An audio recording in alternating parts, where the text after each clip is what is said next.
Hello everybody, before today's episode with Manic, I do want to say TrashTalk has been getting better mics and better quality as of recent. I'm hoping you'll notice that with some of the episodes, sometimes we don't have that mic available. Sometimes it will be the phone mic, purely because the guest is bigger and I can't reschedule, or it's a spare of the moment episode. So please bear with that, and bear with me using this mic, because I've never used it before, so I might be too close to the mic. So yeah, enjoy the episode. Oh fuck.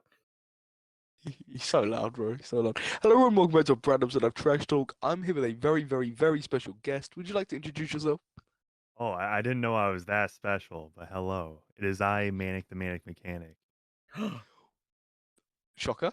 Well, well, diving straight into it. With guests, I do like to go like chronologically, if, with them starting with YouTube and stuff. So for people interested, and us as like co-hosts and hosts, how did you start YouTube? I mean, I was kind of interested more in like like either podcast or like just live streaming games because this was kind of on the tail end of lockdowns, and Mm-hmm. like I had to miss out on like the last part of high school basically because of it. So Yeah. I was like, nothing else to do. Literally, like not much else better to do. Let's just see. Let's see. And it was just like it kind of started off with me kind of either ranting or just like talking about games. It was mostly like kind of in the gameplay category. Uh, and I still enjoy those videos and streams that I did. Mm-hmm. But when it well when it came to when I kind of you could say switched lanes into more like commentary talking about drama and stuff. It actually I initially it started with I don't know if you know about this. It was Adam Krigler, the ex co-host of Tim Pool on Timcast IRL. He like did a stream on that, and it was basically like after like over I want to say a year and a half possibly, Mm-hmm. just saying why he left. Hmm. And I was like, wow, this is actually very interesting. And if you watch those episodes, which they're now deleted on the YouTube channel, it's like the totally different perspective on what was going on. No, I And so understand. Mm-hmm. that was kind of my first real big drama stream that was kind of like unrelated to gaming. And but I kind of more continued the gaming stuff. Uh did a debate, and then when the Hogwarts Legacy stuff happened, Uh-oh. yeah, I made some videos talking about it. It was when Silvervale was like crying. This was more definitely kind of in the VTuber lane, and surprisingly, even still to this day, like those VTuber videos are still quite popular. But it was just like, you know what? The people liked it. It popped off. It was doing much better because if you like were to go chronologically, my views were in the toilet right before I went to the Hogwarts Legacy stuff. Say- Well, I'm taking a look now, and like you can definitely see the progression from like the gaming into more of the like the commentary drama stuff. And yeah. like for you, what was like what drew you to that? I know you said about Hogwarts Legacy and like getting into that and stuff, and like Yeah, then making they those went after videos. my favorite VTubers, my waifus, bro. But No way. Well, look, what drew you to that content? yeah, I in retrospect, I just feel like because obviously Hogwarts Legacy is a video game, so it was like somewhat related. So I was Yeah. So I was like, okay, there's something that will like it's like a step out, but still somewhat applies. And it was just like, you know what? It popped off. It did surprisingly well for that time. So I was like, let me do another one. And another one. And then let me cover VTubers again. And then uh I think after that I covered Quite, and it was like kind of also a drama video, and like just to see because how far can I take this? Like, should I, because Quite's obviously not a VTuber, so Yeah. let's see how many people care about this. And so I was kind of like putting out feels, you know, Hmm. Hmm. and then obviously the Idubbbz stuff happened, and Yeah. that's where that's where I was put on the map. basically, with the one short. I think has over 2 million views. So Fucking hell. yeah, the funny thing is that short was doing very mediocre for the time because my gameplay shorts, they did pretty well, like 2,000 views, like there is on Fortnite, of course. But the gameplay shorts they did pretty all right. And then I try to switch my lane into those commentary stuff. I'm looking at my shorts right now. Idubbbz's wife is cringe. That short, 2.4 million views. The funny thing is, it within the first 24 hours is actually doing quite mediocre. It only got like 800 views in the first 24 hours, but then it just blew up, and then Mhm. and then it just kept going. And I was like, you know what? Let me just double down on Idubbbz. I did kind of get a reputation as being the Idubbbz guy for quite a while. Like I remember I was streaming Breath of the Wild right before Tears of the Kingdom came out, right? Yeah. And so like somebody in chat just popped and is like, "Are you the Idubbbz guy?" I was Uh-oh. like, "Oh, that's gonna be my reputation for like the The next Idubbbz like guy. couple months." Yeah, the Idubbbz. And then when I did a stream on Tears of the Kingdom, somebody sent me a super chat because he enjoyed like I'm assuming the Idubbbz short, and he's a really cool guy. Elysium Rapture, I believe his YouTube name is. He does some pretty cool videos that not commentary for the most part. But he sent me a super chat on that Tears of the Kingdom stream, and I was like, you know what? I'm the Idubbbz guy. Is like, you know what? I'm fine with that for now. But I think Yeah. I kind of shed it. I've had some other cool things that have like Jared Genesis, right? Mhm. My favorite lolcow. He's so funny because he would like be in my mentions on Twitter. It's like, hey bro, want to collab? And then I made a video on Zero, the like, and obviously like Zero, like the Ice Cube controversy where Yeah. he told a minor or DM'd a minor to uh put ice cubes in her snatch, we'll call it. And and like I was just like calling him because I believe this was when he was talking about like starting a new Smash Bros League for banned players. So I was Oh like, wow. let me dunk on him. Obviously I like shilled the video on Twitter, and then this Jared Genesis guy's in my mentions like, bro, bro, you better not be like wording it that way. That could ruin people's lives or something. And then, and then I like told him, this is what happened. I literally told him, I don't remember the exact exchange, but he definitely said something very pedophilic. And then I was made aware of his lore because apparently his lore goes deeper than what I imagined.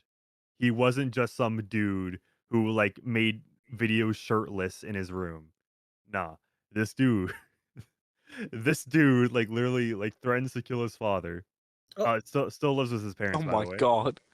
and said on a live stream in 2019 that he would date a 9-year-old. Bruh. Oh, so Yeah. the normal stuff. Oh yeah, Well, yeah, dude. what the fuck was the context for that too? Like, He was on a live stream, dude. And apparently somebody told me, it's like, I remember this guy from EFAP, Mahler's podcast or whatever, because apparently he would make some like videos on Star Wars or whatever, and then EFAP, they would just like respond to it for the next 3 hours. And but after like a few episodes of dunking on him, somebody found out on that podcast, oh, this guy's a pedophile. We probably shouldn't be memeing on him this hard. This guy, we can't give him more attention. Yeah. Well, how does it feel getting involved in those sort of situations as like somebody who like makes content around that sort of stuff as well? Like how does it feel getting involved into those sort of like controversies and situations as a content creator yourself? Like how does that feel? Man, the Jared Genesis one was pretty fun. Like it was funny just because of the like he's a pedophile obviously, and everybody was dunking on him. Yeah, yeah, It was yeah. like, oh yeah, it's such low hanging fruit, but it's still funny though. Yeah, But, yeah, exactly. Yeah, right. Like you can basically say anything, right? Like within reason, you can make any joke. You can say anything. It's so easy to prod and make jokes like that, right? Like, what? yeah. No one's gonna cancel you for like making a joke about a pedophile. I know. I Like mean, you I'm can't not. say that. Yeah, it's so like I think I might push some boundaries. I might push some buttons here and there. This is totally unrelated, guys, but the lolly debates. Okay, some of my Mm. greatest streams out there. Um, yeah, yeah, Nice so segue. Nice segue. yeah, totally unrelated, guys. But yeah, Grimsy versus Mr. Anime 343. One of the greatest debates in history, I would say. Uh, and this was pretty much the second debate I hosted. The first one being on the tomboy debate. Here's what made the lolly debate so much better than the tomboy debate. It's because Grimsy and Mr. Anime had beef beforehand. They hated So, each other.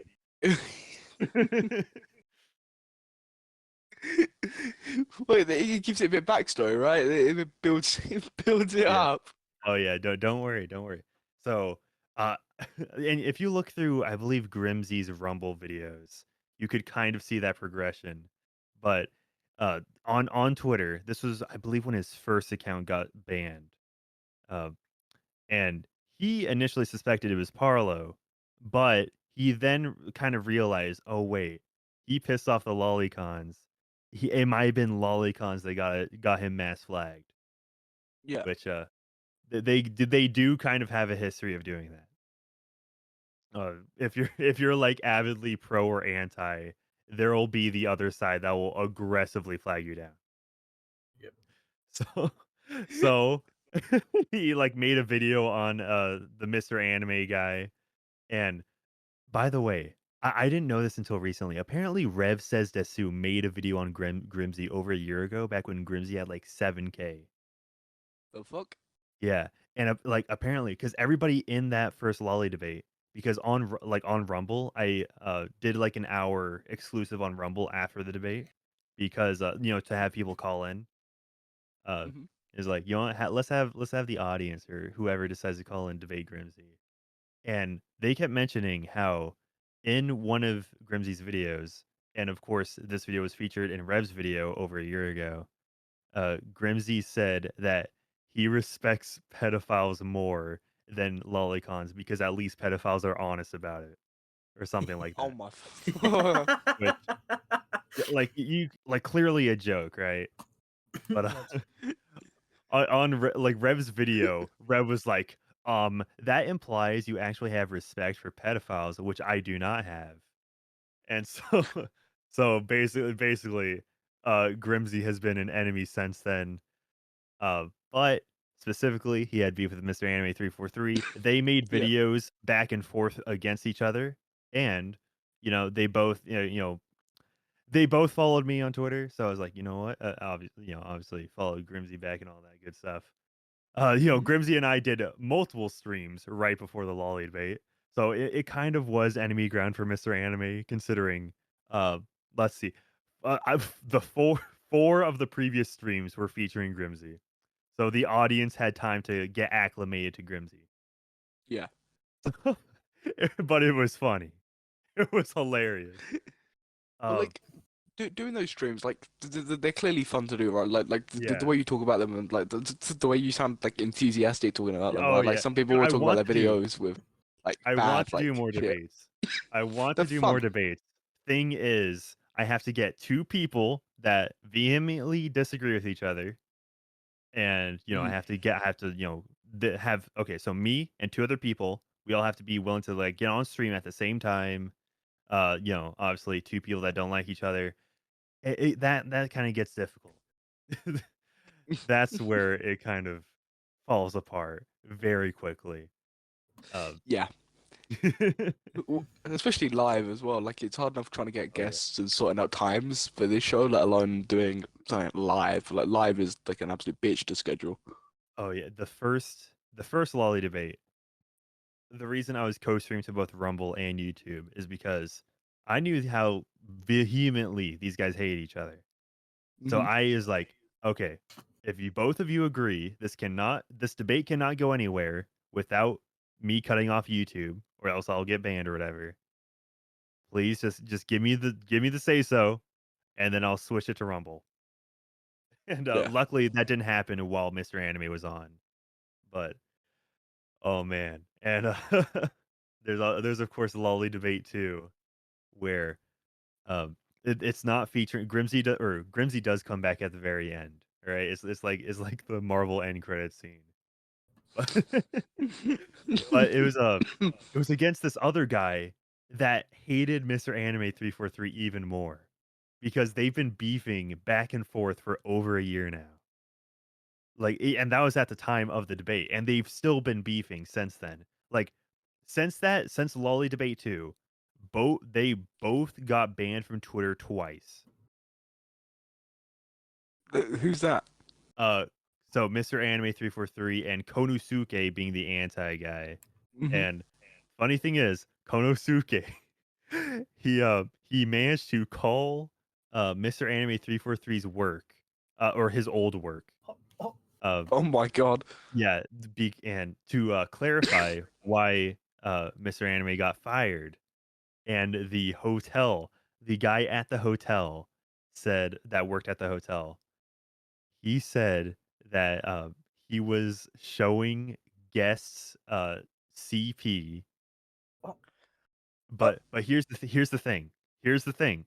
Later on, he mentions like animated sexual depictions of children or something. So he has he has like separate words for CP and like and lolly, like animated children or whatever. Yeah, yeah. Because like if he only said CP, you could make the weasel way out like, so it was lolly, of course, which is like of course he goons to lolly, but like Yeah, yeah, he yeah. said CP. That's a whole other can of worms. And it's Well, like yeah, that, dude, they still hate each that's a other. whole other. That's how much they hate each other. Where it's like this dude's calling this guy's work, and they're getting each other banned. It's crazy, dude. That's insane. Like, it's weird with those situations because, like, rightfully, of course, like anybody that likes lolly or shota and like participates in that, right? Like disgusting people just in general, right? I think that goes without Yeah. saying.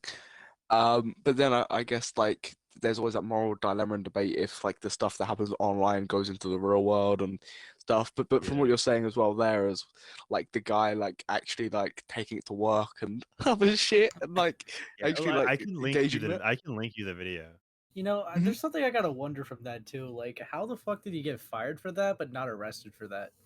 Yeah, like it's kind of it's still murky the way it was all worded. Um, okay, I pulled up his channel. Let me see if I think yeah, this is the video. Should I just put it in general? Yeah, yeah, Sure, why not? Okay. Okay. This guy actually called his work. that's Uh, fucking insane. Yeah. Yeah. By the way, I believe yesterday or 2 days ago, I hinted old hag debate when. It was a quote to me, and like old hag being like older women. Hmm. And Flamenco said he loves old hags. So you know what? Dude, imagine. I think it'd be funny. Invite Flamenco on to defend old hags, you know? I would Ro- watch. Role reversal right there. For Bro, real. well, for you as somebody who does these debates, like gets involved in this side of like commentary drama and stuff, and like this side of the community, right? Like, do you find it genuinely like enjoyable to like participate? Because I know when I talk to a lot of people about doing their content, if it's documentaries, live streaming, podcasts, shorts, whatever, a lot of them lack enthusiasm for it. Where from just talking to you just briefly about like the stuff you've been doing and stuff, you're really enthusiastic about it. Is this something that you genuinely enjoy doing and like participating in, like watching and stuff? Like, is this something that you actually want to engage in? I would say it's definitely something that you can burn out on Yeah. quite often. Like, and I think I kind of switch up. I do some lateral shifts every now and then. Like my recent videos, as I said, I was doing gaming at the very beginning, and then had a commentary. But like I'm kind of melding the two together. Yeah. for my couple recent videos, where it's like, okay, I get to shit on this guy and I get to talk about video games. That's a Yeah, yeah, yeah. win-win. So it's Well, like exactly, man. I make that lateral move, and it's just more enjoyable for me. Well, you get to merge several things, right? You get to merge that the drama aspect, right? You get to merge the gaming stuff, like the both stuff that like you seem pretty passionate about and you seem to enjoy. Which I feel like for a lot of people, especially within commentary and gaming stuff, they don't always do, right? They either Yeah. follow the trendy stuff that they like feel like they need to follow, or they will follow the trendy game or whatever. Where I feel like I guess you found like the perfect middle ground, right? Of being able to talk about like these dramas and stuff, and like connecting it to games and stuff, which I guess a lot of people like don't end up finding their niche that works for them. Yeah, I think I'm definitely kind of sliding into a niche. Obviously, this might change in like say 3 months or so, but I kind of like the direction I'm going now. Uh, Hmm. yeah, I'm working on a video on the amazing Lucas right now. I don't know if you're familiar with him, but the first minute 30 or so, I have complete, or for the most part, at least the audio completely edited. It's so funny, dude. I was like, I'm enjoying this. Well, W. exactly right. So like I feel like with a lot of content creators, they miss out on actually enjoying the content they do, Yeah, like being able to sit down and actively enjoy and engage with the stuff they do. Because again, right, a lot of people will look at it as like an actual job, right, or an actual like even if it's just a hobby, like an actual like okay, right, this gives a bit of extra income or whatever. Or they see it as more of a chore or whatever. Like I've spoken to a lot of guests that like have that mindset when it comes to YouTube and stuff. Where for you, it definitely seems like it's something that it's just fun for you to participate and engage in. You make videos on stuff that you want to make videos in. You don't feel pressure to make certain videos on certain subjects, I mean, which is also a plus. there are some where I kind of like ride the algorithm, like Hmm. like I do this like series like drama explained or whatever, and it's like oh, it's just kind of like a very basic recap of what happened. It started with Leafy versus Destiny explained, and Yeah, yeah, that's yeah. where I enjoy Leafy. Okay, I'm not gonna I'm not gonna mince words about that. I was like, okay, this is pretty funny, right? Like this is some Leafy shenanigans, 100%. And I was like, you know what, that did pretty well. And then it's like let's keep doing this like drama explained. I think the kind of issue with that is that I'm just kind of recapping drama, and Yeah.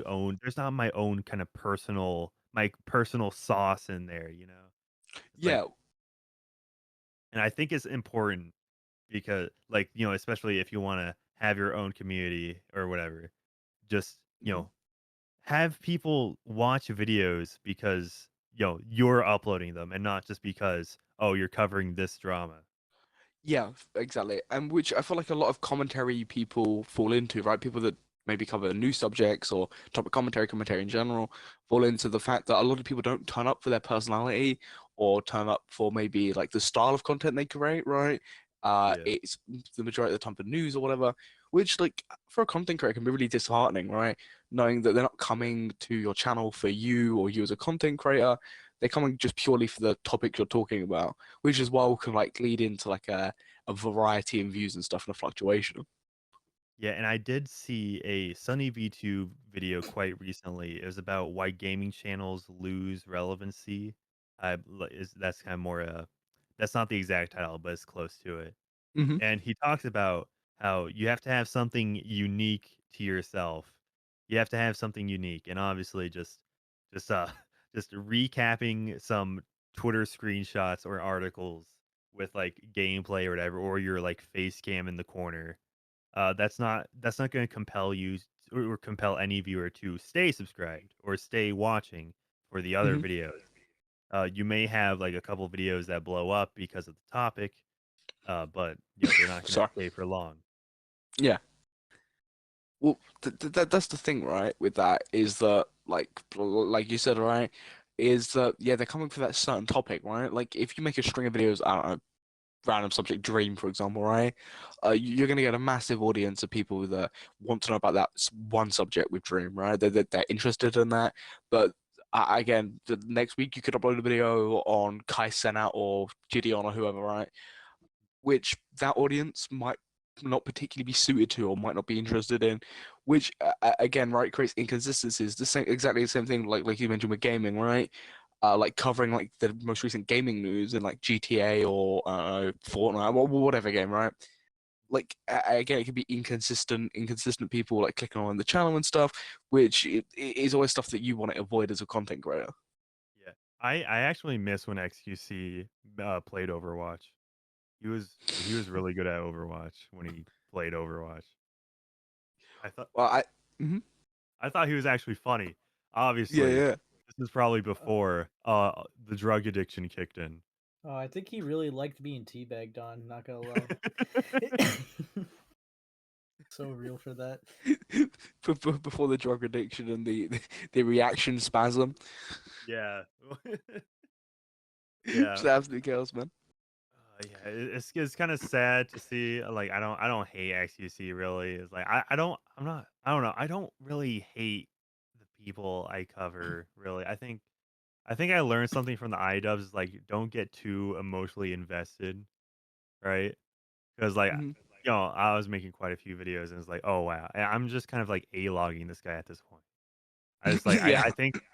I think I learn to allow myself some like breathing rooms like okay, let me touch grass, okay, let me not Yeah. be so invested in all this, and I think that's what kind of helps me from burnout. Yeah, no, 100%. Like, I feel like again, you brought up like a sorry, a common thing that a lot of people like feel right is burnout. Like, I feel like I want to say 9 out of 10 content creators like get a form of burnout if it's through the content they do, ideas or whatever. Which sucks. But I guess like you said, if you sort of like do the stuff you're doing and not get so emotionally involved and stuff, like it's easier to avoid that possible burnout, right? That possible factor for burnout. And I guess with that, right, like you do a range of content, right? We spoke about your live streams and shorts and stuff, and some of your earlier long form. But you've got a pretty decently popular long form video on your channel about Turkey Tom. I knew this Yeah. was gonna come up. What I'm was some of that video? shocked. Why did that video do so well for you? I so my feeling is because I actually covered it kind of late. Uh, because I remember Ray Guitard, he like made a video like 2 weeks beforehand, and Hmm. like he's more of an up and comer, but he's very opinionated. I don't necessarily agree with all his opinions, but I can respect that he's very bold with his opinions. Yeah. But yeah. So with the Turkey Tom video, I was just like, I just saw a lack of covering it. Hmm. So I was like, okay, let's take the let's see, let's investigate here. And also there is a guy that I trusted that I I think I still trust him, but it's not like Salve or anything. Okay, that guy's kind of weird, but like he said he had DMs with or like had screenshots of DMs with Kai, Turkey Tom's girlfriend, Yeah. where she like basically admitted to it or whatever. But like he was stringing me along for days that they were totally real, and then he was like, "Oh, they're lost," and I was like, Oh my God. and like I already recorded the video beforehand, so I was like, "Oh well, I guess I just gotta finish it up without the like smoking gun or whatever." So it's like it's mostly circumstantial evidence, but like Hmm. well, I think it's still somewhat compelling, but it's not. It wouldn't be the same without those like DMs, and No, no, I I get that. wasn't gonna fake anything for it. Man. No, I've got to say that the video, like I feel like it's also like a pretty memorable video for its thumbnail. The cocketing. So that was actually I remember that was a very last minute change, that thumbnail Hmm. because I remember it was like I made it like initially a thumbnail and that was gonna be the thumbnail. Like I had it like that thumbnail prepared 4 days beforehand or something, Oh and fucking hell. then yeah, the night before I was like, you know what, this is not good enough. This is The I'm trying. cocketing. Yeah, the cucking. It's so good, man. Yeah, it's like because I'm pretty sure I have this list. It's a Google spreadsheet of words in the titles that get you demonetized. Hmm. Cuck does not get you demonetized, but cuckold does. but I don't. It's all subject to change. So I was like, you know what? I'll keep it. I'll keep in the thumbnail, and then make the uh make the title sort of vague because Yeah. well, one thing Grimsy taught me is to keep the titles vague. If you notice the pattern in his titles, it's all like he ruined his life, like very vague, but the thumbnail kind of gives you more context. So I was like, so I kind of learned is like, okay, let me not over explain too much in the thumbnail. Yeah. I got like one question for you about that though. Okay. How did it feel to be unfollowed by Lyrics, man? Yeah, like yeah, it was a funny meme. I mean, it's whatever. Like, it's you know, but like I don't want to get too deep into it. Um, but It is what it yeah, is, I guess, man. yeah, Like it it's is worth what it. it is. Yeah, I guess so. It's a popular video. If the bridge is burnt with him, that's whatever. It's fine. Obviously, if I could mend that bridge, I would or whatever. But Mhm. I don't think that's gonna happen anytime soon. The It's cuckening, whatever. bro. The fuck. Losing a connection over a video with a thumbnail, the cuckening. It's just too good, Yeah. man. It's too good. Yeah, something that definitely improved over my time is the thumbnails. Yeah. Which I feel like is a natural progression for like a lot of content creators, right? Is they slowly get better, and like even like in like the past couple of months, right? Like you can definitely see like a change in your thumbnails and stuff, and you can like see an evolution. Which like I feel like especially within commentary, right? And in like this sort of genre, it's like it's really common to see content creators like their thumbnails to change like pretty quickly in comparison to maybe like a purely gaming YouTuber or a viewer or whatever. Like they change a lot based on like what situation you're covering, trends and stuff. It's weird. And like, do you like keep up with that? Like what thumbnails do well and what thumbnails don't do well, or does that not really matter to you? Do you just make a thumbnail that you think personally looks good? So I do know like graphic design and all that stuff. So I Hmm. do have like a basic knowledge. But for some reason, okay, I don't know why, but it seems to me that the thumbnail meta right now is like face of the subject in the foreground and then in the background like two other faces relevant to the Yeah. subject. Mm. That kind of seems to be the meta right now. Like, and this is a pretty easy one to pull off as well. It isn't like Yeah. a hard one to pull off, right? It's like you get a couple of PNGs of the people you're talking about, you slap them in the thumbnail, man. Like, Yeah. and then you make it look nice, which oversimplification, right? Like, there's easily like depending where how you make your thumbnails and where you do it, it's easily like anywhere between like a 10 to 30 minute job, right? Depending on how you make them and like how much time and effort you put into your thumbnails. Um, Yeah. but it's a replica that like of replica. Sorry, it's a fucking formula that can be replicated pretty easily, right? Like Yeah. based per video, which the commentary is great, right? Like if you've got something like that and it works, like you don't necessarily have to change it because again, I can't remember who I was speaking to, but someone came on the podcast and they were also talking about like how like when you see that certain thumbnail, right, you immediately recognize it to that one particular person, right, because it's that style of thumbnail that you would expect to see on that somebody, and if it works, it works. Like Yeah. there is nothing more to say about a thumbnail, right? If it works, it works. There's I think nothing. that was Aiden Projects. It might have been Aiden, yeah. Like I think a couple of people have repeated that advice because again, I feel like that advice is like a pretty like a pretty good advice, right? Yeah, It's because like, he said something about like going down the streets with like the McDonald's. Like that was Aiden. oh yeah. Yeah. Um, like they're just being consistent with it, I guess. Yeah, like I have it pretty subtly where it's the blue gradient border, Hmm. which I think I'm fine with that. For on YouTube now, especially on desktop, it's like they round off the thumbnails, so it doesn't Yeah, look it's weird. as yeah. I might need to like kind of have a more rounded version to accommodate that. It's really Uh, weird that they do that now because it fucks up yeah, with like any like if it's an app or if it's even if it's just like a program or whatever it is, like however you make your thumbnails, the majority of the time it's always based around that like rectangular, like square right angle box, which it just doesn't work anymore because you end up like cutting off half the thumbnail because it like curves for yeah. whatever reason. I don't know why they decided to change it. Maybe it looks more appealing. I don't know. Yeah, okay, Which is like annoying.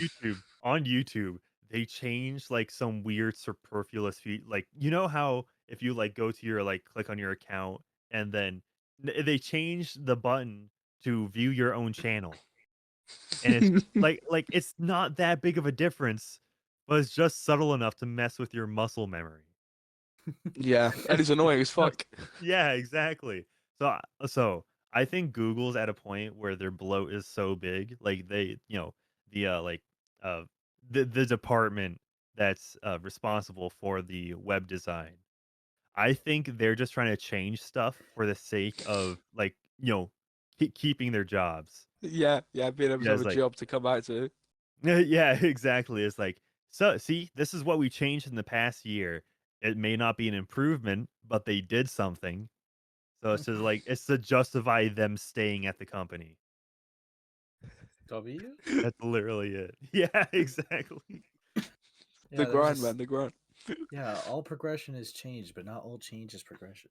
Yeah, okay. Also, I noticed recently in YouTube, this is literally the greatest. I don't know why it took them so long, but I enjoy how, especially because this only used to be on the mobile YouTube studio, but Mhm. on desktop, they finally separated shorts from videos. Which is Yeah. so fucking great. Like I don't know Yeah, why that feature wasn't enabled like sooner. Because yeah, I feel like exactly. in every way, right? Like a lot of the time, the mobile version of the studio app is way more easy to navigate, way more better features. Like everything's more clean on there. You go on like the desktop version, it's absolutely fucking awful. Like it's janky. There's features missing and stuff. And I don't know because I'm assuming of course different departments handle different things with that, right? Like one's an app, one's like the web feature. So I don't know because it just feels like there's such a disconnect between the features you can find on the mobile version to the desktop. Yeah, that tends to happen when your company is just so big, right? And there's Yeah, so many people working, things will get pulled in opposite directions. it's so strange, Yeah. and it's annoying as well because way much rather constantly open like YouTube Studio on my phone rather than desktop because desktop Oh is just yeah. so hard to navigate just in general. Yeah, it's yeah, and also like the ranking of the videos. If it's Yeah, not your most recent video, it's so much easier to see on mobile. yeah, it's so fucking easy. It's like I hope, like as somebody who like checks analytics, speaks to like people about like how in the analytics have like benefited them and like with looking at analytics and stuff and studying them. I do hope that they do like putting some improvements onto the desktop because it is so like annoying, and I would much rather it be as simplistic as it is on phone. Oh It's yeah. just so easy. It's so easy to navigate. And you've got all the features plus more. Yeah, it's quite annoying. Yeah, yeah, to say the least. Really fucking annoying. Especially especially when things in YouTube Studio are changing quite constantly. Yeah, constant new updates, like the way it looks constantly changes and stuff. Like I don't know, I feel like that's YouTube's thing though, isn't there? There's always a massive disconnect because of Google, because that like you said, how big the company, the brand is, so many different people working there and shit. There's always like quite a significant disconnect, even from the stuff that they put out as statements and stuff. Like I remember during the Sniper stuff, them saying that they wouldn't take any action on one Oh place yeah. and then another place them saying that they would take action and they ended up did taking action. So there's like a disconnect between it, which again for content creators just causes a world of issues. Yep. And Yeah, it's because annoying, really yeah, annoying. yeah, because obviously, like one moderator will be like, "Oh yeah, your strike was justified," and then the other, who may live in a completely different country, is like, "Oh Yeah, yeah, let's reverse that," yeah. and then it's Again, literally just a yeah. gamble. It comes down to complete personal opinion there. There is no like process, and the majority of the time when a bot flags it, the person just manually reviews it and takes it away anyway. It's Yeah, just the system is broken, which especially doing commentary stuff, things get flagged really easily. Yeah, here's getting demonetized really easily as well. oh yeah. My whole channel's demonetized. I know about that. Ironically, it's for the VTuber drama, which Well, actually, or so okay. It was I think no. Oh yeah, it was Pipkin Pippa versus Vosh. I was covering like that drama, and yeah, I included a clip of Vosh saying of some derogatory things towards the quote unquote online LGBTQ community. yeah, And what he said got my strike, and then eventually whole channel demonetized. And that's like, like insane. yeah, I read the TOS, and it's like, oh, you have to like, if it's in a like documentary style or whatever, or you're disavowing what's being said. Hmm. And I did somewhat do it, but I didn't do a whole disclaimer. It's like Yeah. what this guy said is so awful. I was more going like with a hypocrisy argument. I was like, "Oh wow, you're going after Pipkin Pippa, but you said this in your past, or whatever." Hmm. So that was the way I was going after it. Got me a strike like 6 months later after me, or probably I think it was more 4 months, but still, Hmm. it's quite annoying. Yeah, and again, such a big disconnect between departments and how they handle that. Yeah, Such a huge disconnect. Because again, right, like warnings as well with YouTube are weird. Like the way that sometimes they remove them, sometimes they don't, and the way that like now like you can get your warning removed by like taking like a course or whatever it is, like it's like yeah. 5 minutes or I whatever. did. It Okay, I did that, it and takes so days to remove. yeah. So after you do the course about the about the warning, right? Mhm. Which it's like 5 questions, and they're pretty easy. It's like, oh, somebody is, or this was a very surprising question. I have screenshots of it because I was quite enthused about or interested in these questions and answers, right? And also good enough to share around. Okay, yeah, okay, I have them pulled up. Let me see. Yeah, so Rico uploads. This is one of the questions in the policy training on hate speech. Just to be clear, Rico uploads a video about an ongoing war between her country and a neighboring country. Speaking about the neighboring country's military, Rico says those soldiers are rats. So, do you think that's a violation of hate speech terms of service? Yes or no?